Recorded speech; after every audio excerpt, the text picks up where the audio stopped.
Hello guys, in this video I'm going to show you how to change vehicle icon on the Sygic application. But first of all, I just want to mention, please don't forget to subscribe to our channel, because at 100,000 subscribers we are going to show you our YouTube revenue statistics and growth strategy, how to make money online. So let's jump into it. First of all, open the application on your device.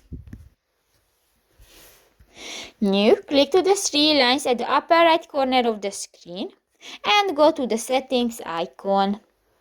New, go to the View and Units button and go to the vehicle icon under the full screen option. Click that and you can select different.